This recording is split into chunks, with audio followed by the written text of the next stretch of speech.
자, 안녕하십니까. 6월 모의고사 독서 파트 고1 해설 강의 들어가도록 하겠습니다. 말은 해설 강의지만 사실은 해설 강의의 성격은 아니고 이번 기말고사에 6월 모의고사가 시험 범위에 들어가는 학교들을 위해서 강의를 하는 것이기 때문에 일반적인 문제풀이보다는 지문 이해에 좀 더 초점을 맞춰서 진행한다는 점 유념해 주시기 바라겠습니다. 자, 16번에서 21번 문법 풀자마자 바로 과학 지문이 나와가지고 당황하지 않았나 모르겠어요. 보통 문법 끝나고 첫 번째 독서 지문은 뭐 철학 지문이나 그런 경우가 많은데 이번에는 순서를 확 뒤집어가지고 과학 지문을 제일 먼저 배치를 시켰는데 그래도 과학 지문 치고는 그렇게까지 어렵지 않은, 한 번쯤은 들어봤을 법한 그런 과학 지식들에 대해서 다루고 있기 때문에 크게 어렵지는 않은 지문이었다고 생각이 됩니다. 자, 그럼 본격적으로 읽어보도록 하겠습니다. 자, 식물의 생장에는 물이 필수적이다. 식물이 자라나는데 물이 필수적이라는 거 여러분들도 이미 알고 있을 겁니다. 식물은 광합성을 통해서 필요한 양분을 만들어내는데 물이 그 원료가 된다, 이렇게 되어 있습니다. 한마디로 정리하면 뭡니까? 자, 물은 광합성의 원료가 된다. 그래서 중요하다, 이 말이겠죠. 자, 워터는 지구 중심으로부터 중력을 받기 때문에 높은 곳에서 낮은 곳으로, 물이 높은 곳에서 낮은 곳으로 떨어지는 이유가 뭡니까? 중력 때문이죠. 근데 식물은 지구 중심과는 반대 방향으로 자라난다는 겁니다. 따라서 식물이 줄기 끝에 달리는 이파리에 물을 공급하려면 중력의 반대 방향으로 물을 끌어올려야 된다. 무슨 말인지 이해가 갈 겁니다. 무슨 말이냐면, 자, 이렇게 땅이 있어요. 땅. 그러면 이 상황에서 중력은 어느 방향으로 작용합니까? 위에서 땅 쪽으로 끌어내려지는 방향으로 중력이 작용을 하겠죠. 근데 이 식물이라고 하는 친구는, 자, 못 그리는데 그림 한번 그려보겠습니다. 저렇게 뿌리가 있고 여기 줄기가 있고 위에 이렇게 나무가 있을 거 아니에요. 이렇게 나무가 있잖아요. 그러면 이 식물의 물만큼은, 물은 원래 어디 있었습니까? 이 흙에 있던 물이 이 줄기를 타고 올라가서 요 위까지 끌어올려줘야 될 거 아닙니까? 이 방향은 중력하고 같은 방향입니까? 반대 방향입니까? 중력을 거슬러 올라서 나무가 물을 끌어올려야 된다는 겁니다. 그걸 얘기하고 있는 거야. 그래서 반대 방향이라는 얘기를 하는 거예요. 미국의 캘리포니아 레드우드 국립공원에는 세계에서 키가 가장 큰 나무가 있는데 무려 112m, 뿌리는 15m. 그러면 이 나무 같은 경우는 이 뿌리 끝에서 이 잎 끝까지 물을 끌어올리는데 무려 117m나 물이 위로 끌어올려져야 된다는 겁니다. 자, 펌프 같은 장치도 없는데 대체 식물이라고 하는 게 어떻게 그 높은 곳까지 물을 끌어올릴 수 있는 것일까? 어떤 힘으로 뿌리에서 잎까지 물을 끌어올릴까? 자, 질문을 통해서 앞으로 하고자 하는 내용을 얘기하고 있습니다. 자, 이 첫째 문단의 기능이라고 하는 것은, 첫째, 물이 식물에 있어서 광합성에 있어서 중요하다. 그렇다면 식물이 물을 뿌리 끝에서 잎 끝까지 중력에 거슬러서 끌어올려야 되는데 대체 어떻게, 어떤 원리로 식물이 그렇게 물을 끌어올릴 수 있는 것일까? 자, 이 글 전체에서 소개하려고 하는 원리를 요약적으로 제시하는 그런 문단이 첫 번째 문단이 되겠습니다. 자, 식물이 물을 뿌리에서 잎까지 보내는 데는 첫째, 뿌리압, 둘째, 모세관 현상, 셋째, 증산작용으로 생긴 힘이 복합적으로 작용한다. 자, 중력을 거슬러서 나무가 물을 끌어올릴 수 있는 힘은 이 세 가지가 있다고 되어 있는 거고, 자, 여러분들 국어 지문 많이 읽어본 사람들은 알겠지만 이런 식으로 힘의 종류가 나열되어 있을 경우에는 앞으로 순차적으로 각각의 힘에 대해서, 각각의 원리에 대해서 소개가 되겠구나라는 거 충분히 짐작할 수가 있을 겁니다. 다음 문단으로 넘어가 보죠. 자, 호박이나 수세미 잎을 모두 떼어내고 뿌리와 줄기만 남기고 자른 뒤에 뿌리 끝을 물에 넣으면 뭐 한다는 얘기입니까? 아주 잔인하게, 자, 원래 이렇게 이파리가 있어야 되는데 이 줄기가 있고 이렇게 이파리가 있는데 이 이파리를 다 떼버리고 요 줄기만 남기고 뭐 한다? 이렇게 물 안에다 담가본다, 이 말입니다. 뿌리도 남겨야 되네. 자, 뿌리와 줄기만 남기고, 그럼 여기 이렇게 뿌리도 있겠네요. 자, 물에 넣어보면 잘린 줄기 끝. 그건 뭐냐면 여기가 이제 잘린 줄기 끝일 텐데 거기서 물이 힘차게 솟아오르지는 않지만 당연히 야 여기서 이렇게 막 물이 뭐 막 분수처럼 막 솟아오르면 이상하겠지. 막 솟아오르지는 않지만 계속해서 물이 찔끔찔끔 요 위로 올라온다는 겁니다. 오케이? 자, 뿌리털을 둘러싼 세포막을 경계로 자 그럼 우리가 이제 봐야 되는 게 여기 이제 뿌리죠. 내가 지금 이 부분을 좀 확대해서 볼 겁니다. 자 이렇게 뿌리에 이렇게 뿌리가 이렇게 있었겠죠. 뿌리가 이게 바로 식물의 뿌리입니다. 자 뿌리털을 둘러싼 세포막을 경계로 그러면 이게 하나의 뿌리털이라고 할 때 세포막은 어디에 있습니까? 바로 요 뿌리털 바깥을 둘러싼 게 세포막이 되겠죠. 자, 이 세포막을 경계로 안쪽은 뿌리 안쪽은 즉 이 뿌리 안쪽의 공간은 여러 가지 유기물들과 무기물들이 더 많이 섞여 있기 때문에 뿌리 바깥보다 용액의 농도, 즉 이 뿌리 안쪽에 있는 물의 농도가 어떻습니까? 높다는 겁니다. 오케이? 그런 반면에 요 바깥에 흙이라는 건 요 바깥에 이제 바깥 부분이 이제 흙에 이제 뿌리가 있겠지. 요 바깥 부분, 이 바깥 부분 즉 흙 속에 포함되어 있는 물은 농도가 뿌리에 비해 어떻다? 낮다는 겁니다. 오케이? 이때 농도의 밸런스를 맞추기 위해서 흙 속에 있는 물이 뿌리 안쪽으로 들어간다는 겁니다. 오케이? 자 그러면 여기서 우리가 전제하고 있는 힘이 이게 뭡니까? 자 물이라고 하는 친구는 농도가 낮은 곳에서 농도가 높은 곳으로 이동하는 성질이 있다라고 하는 게 알 수가 있겠죠. 그렇기 때문에 이 바깥 흙 부분은 농도가 낮고 뿌리 안쪽은 농도가 높으니까 물이 자연스럽게 세포막을 지나 뚫고 그 안쪽으로 이동하게 된다는 겁니다. 자, 그 힘이 바로 뿌리압이다. 뿌리압. 이 힘을 뭐라고 한다? 뿌리압이라고 한다. 자, 첫 번째 우리 뿌리압이 있었죠. 그러면 이 문단 자체가 물이 끌어올려지는 원리 중에 첫 번째 원리인 뿌리압이라고 하는 것에 대해서 설명하고 있는 겁니다.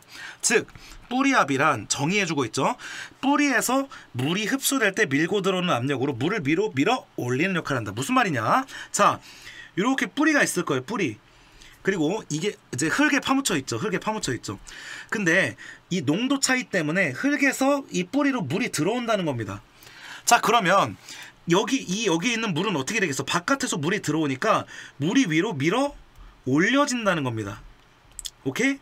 그 원리로 뿌리에서 물이 들어와서 이 안쪽에 물을 밀어 올리는 원리로 중력을 거슬러서 나무가 물을 끌어올릴 수 있다라고 하는 겁니다. 자, 요 문단은 무슨 내용입니까? 바로 뿌리압에 대해서 소개하고 있고 뿌리압의 정의와 뿌리압을 통해서 식물이 물을 끌어올리는 원리에 대해서 설명하고 있는 문단이 요 첫 번째 문단이 되겠습니다.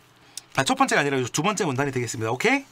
자, 다음 문단으로 넘어가 봅시다. 자, 물이 담긴 그릇에 가느다란 유리관을 꼽아보면 유리관을 따라서 물이 올라가는 것을 관찰할 수 있다 이렇게 되어 있네요. 이거 여러분들 아는 실험 아닙니까? 자, 이렇게 그릇에 물이 담겨 있는데 여기에 유리관을 꼽으면 어떻게 되느냐? 바로 물이 이렇게 타고 올라와서 물이 이렇게 위로 올라온다는 겁니다. 이걸 뭐라고 해? 바로 모세관 현상이라고 한다.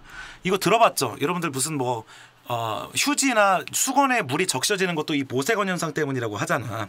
자, 이 모세관 현상의 이 발생하는 이유에 대해서 설명하고 있습니다. 물 분자와 모세관 벽이 결합하려는 힘이 물 분자끼리 결합하려는 힘보다 더 크기 때문에 일어난다. 자, 무슨 말이냐면 잘 봐. 자, 이 물 분자들 사이에는 서로 끌어당기는 결합하려고 하는 힘이 존재합니다.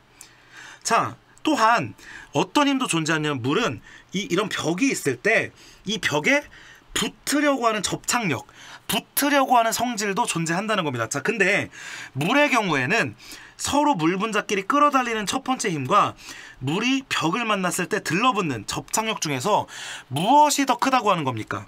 바로 모세관 벽이 결합하려는 힘이 더 크기 때문에 이 힘이 더 크기 때문에 물이 이렇게 밀려 올라가게 된다. 바로 그게 모세관 원리가 성립하는 원리다. 이렇게 얘기하고 있는 겁니다. 알겠죠? 그리고 여기 보면 올라가거나 내려가느라고 되어 있는데 나는 과학 시간에 배운 거 기억나는데 자, 물은 올라가지만 수은 같은 경우에는 어떻게 돼?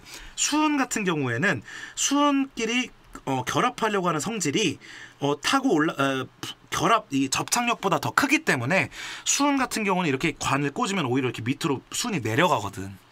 이게 바로 이제 올라가거나 내려가는 이 현상이 모세관 현상이라고 하는 겁니다. 자, 식물 안에는 뿌리에서 줄기를 거쳐 잎까지 연결된 물관이 있다. 물관이라는 건 물이 지나가는 통로다. 무슨 말이냐면 잘 봐. 식물이라는 게 요 뿌리가 있고 줄기가 있고 이 이파리가 있다고 할 때 이 각각 따로따로 이루어지는 게 아니라 뿌리 끝부터 시작해가지고 줄기를 통해서 잎 끝까지로 전달되는 하나의 통로, 관, 이 빨대가 있다는 겁니다. 오케이? 그게 바로 이제 물이 지나가는 통로라는 입장에서 물이 지나가는 관, 물관이라고 하는 건데 그 물관은 아주 가늘다고 돼 있어. 아주 가늘다고. 오케이? 그래서 눈으로 볼 수가 없어.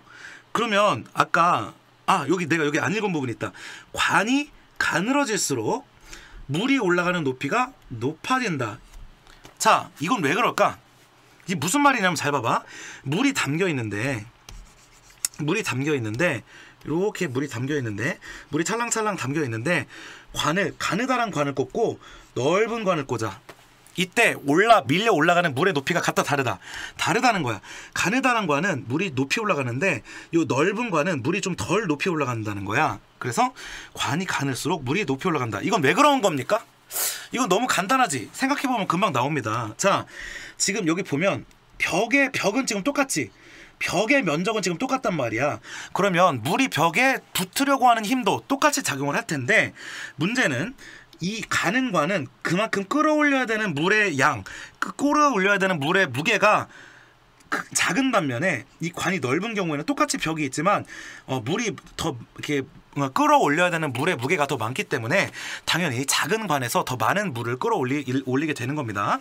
자, 근데 물이 가늘수록 높이 올라가는데 물관이라고 하는 이거는 너무너무 가늘어가지고 눈으로 볼 수 없을 정도로 가늘어. 당연히 그렇기 때문에 가느다란 관을 통해서 밀려 올라가는 모세관 현상이 잘 작동할 수가 있겠죠. 자, 그러면 요 문단은 식물이 물을 끌어올리는 힘 중에 두 번째 힘인 바로 모세관 현상에 대해서 얘기하는 거. 모세관 현상의 정의와 모세관 현상을 통해서 식물이 물을 끌어올리는 원리에 대해서 설명하고 있는 문단이 요 문단이 되겠습니다. 오케이? 자, 그러면 마저 가봅시다. 뜨거운 햇볕이 내리쬐는 더운 여름철에 나무 그늘이 시원하다. 대체 나무 그늘이 시원한 이유가 무엇일까? 나무의 이파리는 물을 수증기 상태로 공기 중으로 내보내는데 이때 물이 주위의 열을 흡수하기 때문에. 이거 들어봤죠? 과학 시간에 들어봤지? 니네 가끔씩 더운 여름날에 마당에다가 물 뿌리는 할아버지들 볼 수 있을 거야. 왜? 물을 뿌리면 그 물이 증발하면서 주변의 열을 빼앗아가기 때문에 그걸 뭐라고 합니까? 과학 시간에 안 좋고 들었으면 알 수 있겠지. 기화열이라고 하는데 그 기화열 때문에 나무가 시원하다. 건물은 그런 기화열이 없을 텐데 나무는 수증기를 내보내기 때문에 나무 그늘이 훨씬 시원하다고 하는 겁니다. 자, 식물의 잎에는 기공이라고 하는 공기가 드나드는 구멍, 공기구멍이겠지. 자, 기공이라는 구멍이 있는데 기공을 통해서 공기가 들락날락하거나 잎의 물이 증발하기도 한다. 이처럼 식물체 안에 있던 수분이 잎의 구멍을 통해서 수증기 상태로 증발하는 현상을 아까 세 번째 힘이었지. 증산작용이라고 한다. 자, 무슨 말이냐면 잎에 이렇게 잎이 있으면 이 이파리에 구멍들이 나 있다는 거야. 우리 눈에 보이지 않지만 미세한 구멍들이 나 있어. 자, 그 구멍에서 공기가 드나드는, 그리고 그래서 거기서 식물 안에 있던 물이 거기를 통해서 증발하는 그런 구멍이 존재한다고 하는 겁니다. 자, 잔디밭에서 증산한 물의 양이 55톤이라는데 참 많은 양의 물이 증발하고 있죠. 자, 이 물이 얼마나 많이 증산되는지 이 부분에서 나오고 있습니다. 자, 근데 이전까지 문단하고 이 문단이 다른 점이 있습니다. 뭐냐면 이전까지의 문단은 힘의 정의에 대해서 소개하고 그 힘이 물을 끌어올리는 원리까지 같이 소개하고 있는데, 자, 이 문단은 증산작용의 정의에 대해서는 설명을 해줬지만 대체 이 수증기가 증발하는 증산작용으로 어떻게 나무가 물을 중력을 거슬러서 끌어올린다는 것까지는 설명이 안 돼 있죠. 자, 그러면 우리가 자연스럽게 유추할 수 있는 것이 바로 이 다음 문단에서 그 증산작용을 통해서 물이 끌어올려지는 원리에 대해서 설명될 것이다라는 짐작을 할 수가 있다는 겁니다. 자, 봅시다. 이 공기 구멍의 크기가 식물마다 다르지만 보통 뭐 정도 밖에 되지 않는다. 아주 작다는 거 봐. 아주 작은 기공이라는 겁니다. 자, 그 대부분 잎의 뒤쪽, 기공이라는 게 잎의 앞면보다는 뒷면에 많이 있다는 거네. 자, 증산작용은 아까 얘기했죠. 물을 식물체 밖으로 내보내는 작용인데 뿌리에서 흡수된 물이 줄기를 거쳐 잎까지 올라가는 원동력. 슬슬 그 얘기 나오지. 슬슬 증산작용을 통해서 어떻게 물을 끌어올리는 것인가 얘기하는 슬슬 그 얘기 나오는 것 같아요. 자, 잎의 세포에서는 물이 공기 중으로 증발하면서 밑에 물 분자를 끌어올리는 현상이 일어난다. 즉, 물 분자들은 서로 잡아당기는 힘으로써 연결되는데 물 분자 사이에는 서로 잡아당기는 힘이 있는데 그게 물 기둥을 형성하는 것과 같다. 사슬처럼 연결된 물 기둥의 한쪽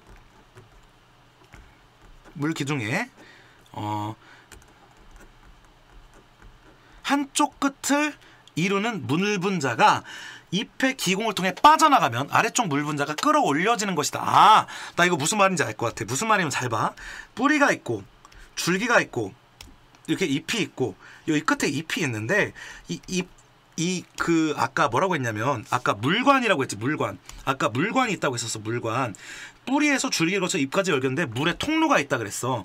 뿌리부터 줄기를 거쳐서 잎까지 하나의 관이 있는데, 자, 이 관에는 물이 들어있을 거고 이 물은 어떻게 돼 있다? 사슬처럼 연결돼 있다는 겁니다. 사슬처럼 연결이 돼 있는데 그래서 그 물끼리 서로 끌어당기는 힘이 작용을 하겠지. 근데 이 상황에서 요 이파리 끝에서 물 분자가 수증기로 증발하고 있어.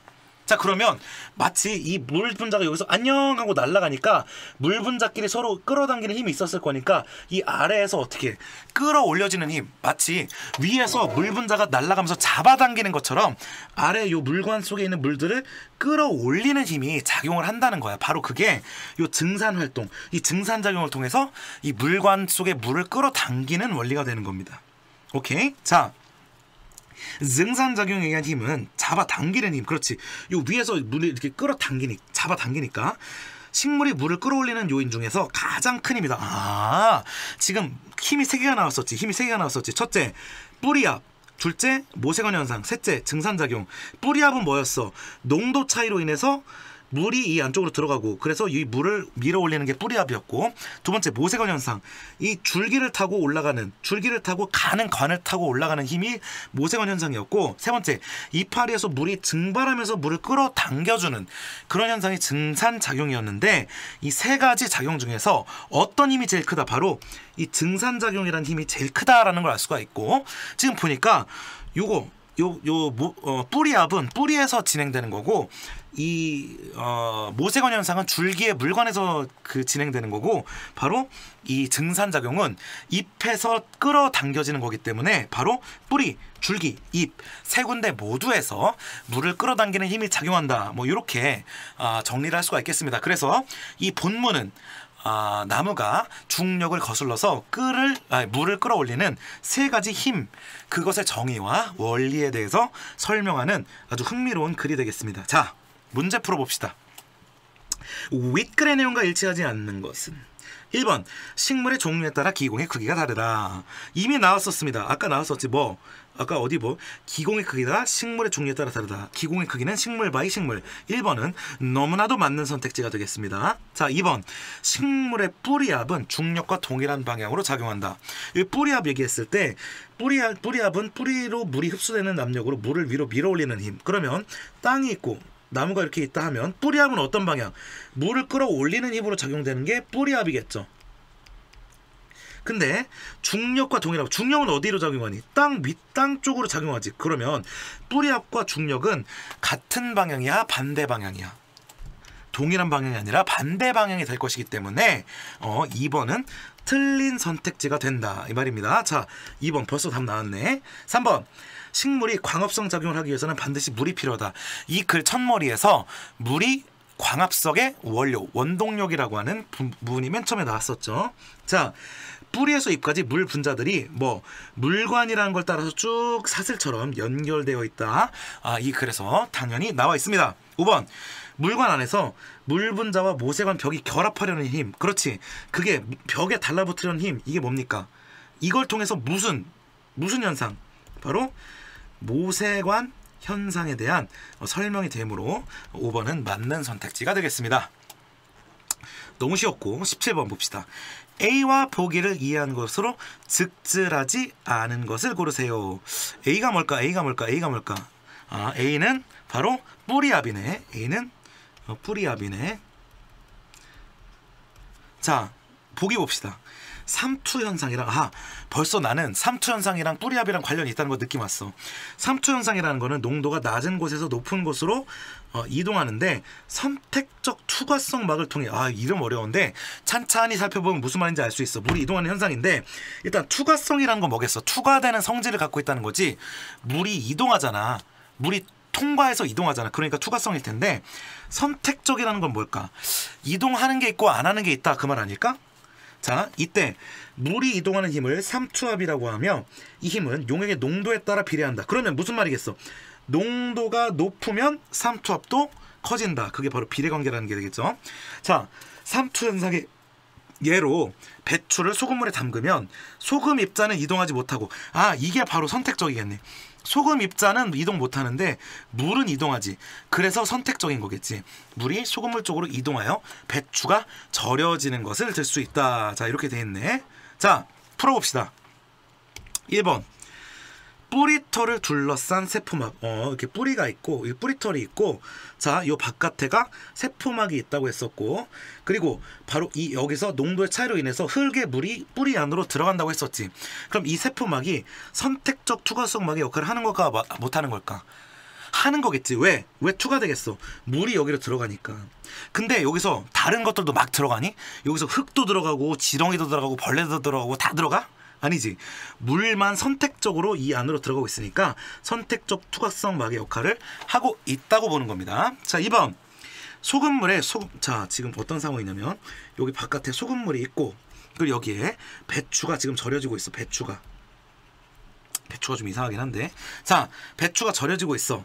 그러면 지금 어떻다는 거야? 자, 지금 좀 분석해보면 안쪽에 아까 뭐냐면 안쪽의 농도가 더 높고 흙의 농도가 낮았기 때문에 물이 어디로 이동하는 게 바로 뿌리압이야. 물이 흙에서 뿌리 쪽으로 이동하는 게 뿌리압 현상이었다고 하면은 이 배추는 어떤 상황인 거냐면 바깥에가 지금 소금물이지.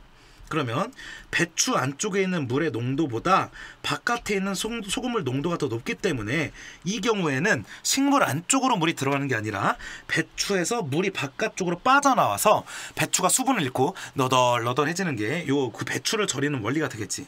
자, 2번 소금물에다가 소금을 추가하면 배추에서 빠져나오는 물이 이동하는 힘이 커진다. 보기에서 뭐라고 되어 있냐면 봐봐. 농도에 따라 힘이 삼투압이 비례한다고 했어. 자, 그러면 소금물에 소금을 추가하면은 소금물의 농도가 떨어질까 올라갈까? 자, 소금물이라고 하는 거는 뭐야? 소금 플러스 물인데 이 중에서 소금물의 농도는 물을 높이면 소금물 농도는 낮아지지만 소금을 높이면 소금물 농도가 높아지겠지. 자, 그러면 소금물 추가하면 소금물의 농도가 높아지겠고 소금물의 농도가 높아지기 때문에 더 뭐랄까 이동하는 삼투압의 힘이 커지기 때문에 당연히 빠져나오는 물에 이동하는 힘이 커지게 되겠죠. 자, 3번 선택적 투과성 막을 흙 속의 물 분자는 통과할 수 있지만 소금 입자는 통과할 수 없다. 자, 이거 당연히 유추할 수 있겠지. 자, 물은 여기서 이동했지. 근데 여기서 소금이 식물의 바깥으로 못 빠져나오고 있잖아. 그러면 이 식물과 물 사이의 삼투압이라고 하는 것이 그 사이의 막이 물은 이동할 수 있지만 소금은 받을 수 없는 것이겠구나라는 거를 배추의 예를 통해서 이 식물의 예를 추론할 수 있게 되겠죠. 자, 4번 흙 속의 물과 배추의 물이 이동하면 뿌리털 안의 용액과 소금물의 농도가 높아진다. 자, 흙 속에 물이 이동하는 거는 요 바깥에가 요 안쪽으로 들어가는 게 되겠고, 그다음에 배추에 물이 이동하는 거는 바깥으로 이렇게 이동하는 게 되겠는데, 그러면 뿌리털 안쪽의 농도가 용액과 소금물의 농도가 높아진다 이렇게 돼 있는데 이거 뭔가 이상하다. 봐봐. 아까 농도라는 거는 그걸 원래 이루고 있는 것과 물이 있는데 이 중에서 물의 비중이 높아지면은 농도는 어떻게 돼야 돼? 낮아야 되지. 지금 바깥에서 안쪽으로 들어갔어. 그럼 이 안쪽의 농도는 오히려 떨어져야 되는 거겠지.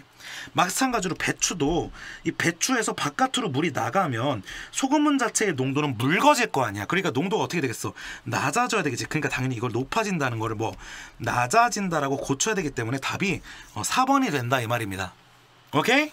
자, 5번 뿌리가 흙 속의 물을 흡수하는 것과 뿌리가 흙 속의 물을 흡수하는 것과 배추에서 물이 빠져나오는 현상은 농도 차이 때문에 발생한다. 맞죠? 서로 농도가 다르기 때문에 농도가 낮은 쪽에서 높은 쪽으로 올라가는 현상이 이 둘 현상의 공통적인 이유라는 겁니다. 자, 18번 기억과 이해에 대한 설명으로 적절하지 않은 것. 자, 기억이 뭐냐? 기억이 뭐시기냐? 기억이.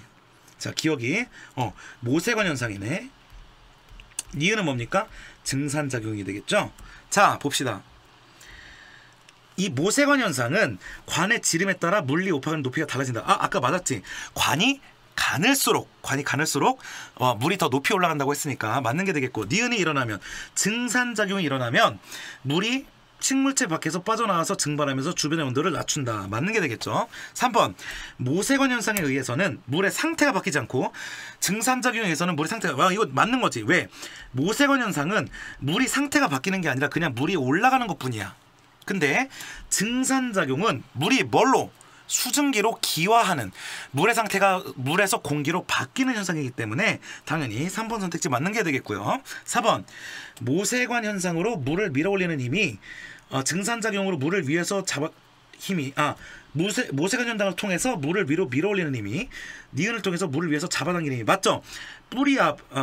모세관 현상을 통해서 물을 위로 밀어올리고 그 다음에 증산작용 잎에서 물을 날아가면서 잡아당기는 힘이 생긴다고 했으니까 3번도 맞는 거겠죠. 그럼 답은 자연스럽게 5번이 될 텐데, 자, 모세관 현상에 의해서 모세관 현상 힘보다 증산작용에 대한 힘이 더 작다.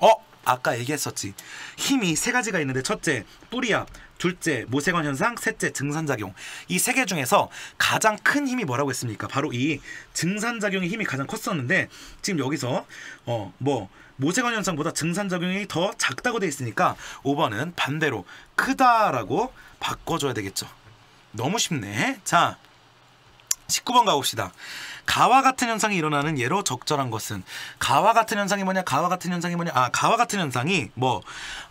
수증기가 증발해서 더 시원하게 만들어주는 그런 현상이네. 자, 그러면 봅시다. 이거 너무 쉬워.